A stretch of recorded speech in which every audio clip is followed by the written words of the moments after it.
ইয়া রাসূলুল্লাহ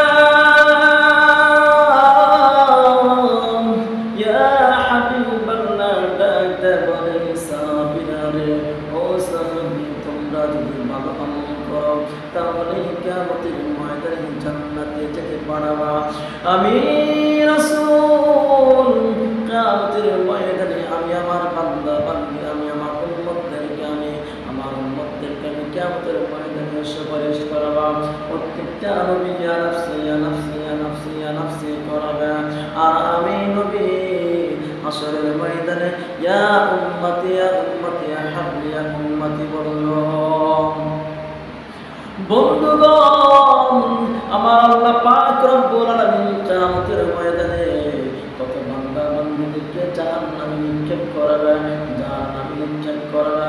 আল্লাহর কাছে বলবেন, আল্লাহ আমাকে তুমি জান্নাতের মধ্যে ফেলে দিও না, আল্লাহ আমাকে তুমি জান্নাতের ভিতরে ফেলে দিও না। আল্লাহ তুমি যদি আমাকে জান্নাতের ভিতরে ফেলে দাও, আল্লাহ সহ্য করতে পারবো না।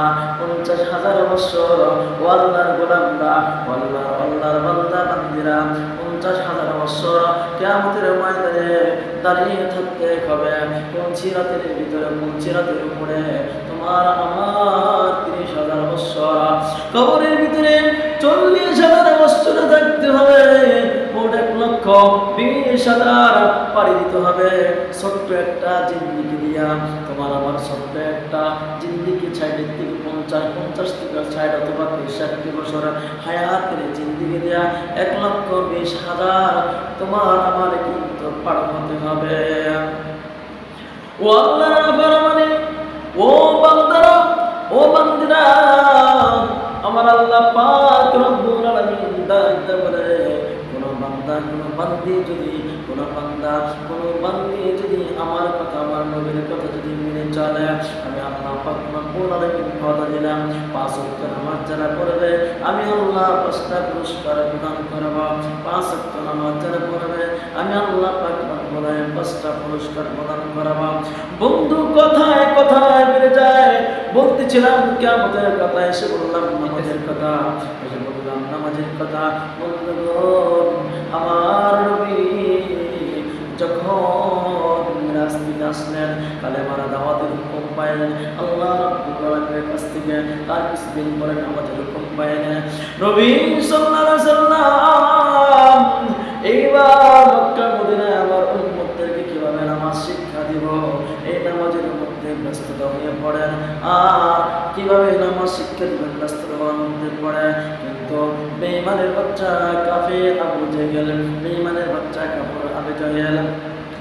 আবু জেহেলের নির্দেশে আমার নবী, আপনার নবী রাহমাতুল লিল আলামিনের গাড়ির উপরে এই মরা উটের নারী বুড়ি, পচা নারী বুড়োগুলা, বিভিন্ন ধরনের নারী বুড়িগুলা এইবার গাড়ির উপরে চেপে রেখে দেওয়া হয়।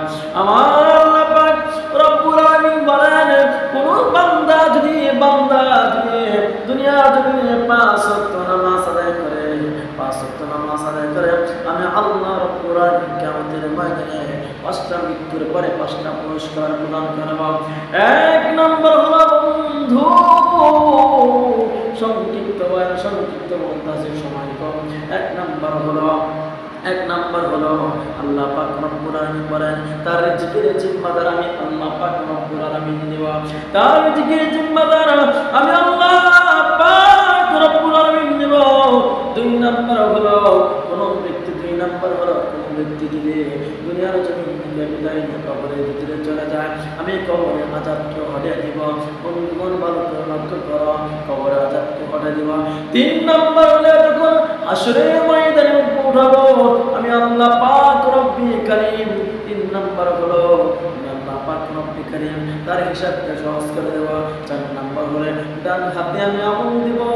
5 নম্বর হলো আমি আল্লাহ ওই বান্দা বান্দিকে বিনা হিসাবে জান্নাতের ভিতরে ঢুকাবো। লা ইলাহা ইল্লাল্লাহ, লা ইলাহা ইল্লাল্লাহ, লা ইলাহা ইল্লাল্লাহ, বলো লা ইলাহা ইল্লাল্লাহ। ভাইয়া নামাজ রোজা সাইরো না। নামাজ রোজা সাইরো না, মা বাবার খিদমত বইল না, ভাইয়া নামাজ রোজা সাইরো না, মা বাবার খিদমত বইল না, নবীর সুন্নাত সাইরো না, নবীর সুন্নাত সাইরো না, বিদআত শিরক মাইনো না, লা ইলাহা ইল্লাল্লাহ, লা ইলাহা ইল্লাল্লাহ মুহাম্মাদুর রাসূলুল্লাহ সাল্লাল্লাহু আলাইহি ওয়াসাল্লাম। বন্ধুগণ বলতেছেন পাঁচ ওয়াক্ত নামাজের কথা। পাঁচ ওয়াক্ত নামাজ আপনি পড়বেন, আপনার স্ত্রীদেরকে শিক্ষা দেবেন, আপনার ছেলেকে শিক্ষা দেবেন, আপনার মেয়েকে শিক্ষা দেবেন, আপনার বাড়ির আশেপাশে যারা আছে তাদেরকে শিক্ষা দেবেন। আমি নিজে শিখব, অপরকে শিক্ষা দিব। বন্ধু আজকে মুসলমান ধ্বংস হওয়ার কারণে আমরা কিসের জন্য ধ্বংস হচ্ছি? পাঁচ ওয়াক্ত নামাজ নাই, বেলা নাই, কুলুপ নাই, ঘরে ঘরে কোরআন কারীম তেলাওয়াত নাই। বন্ধুগণ আমরা যখন ছোট্ট ছিলাম দেখতাম মা বোনেরা ঘরে ঘরে কোরআন কারীম তেলাওয়াত করতো, আর আজকে ঘরের ভিতরে টেলিভিশন আর টেলিভিশন, মোবাইল দেখে দেখে সময়টা নষ্ট করে দেয়। বন্ধু এই সময়টুকু নষ্ট করিয়া লাভ নাই। আপনি যতটুকু আপনার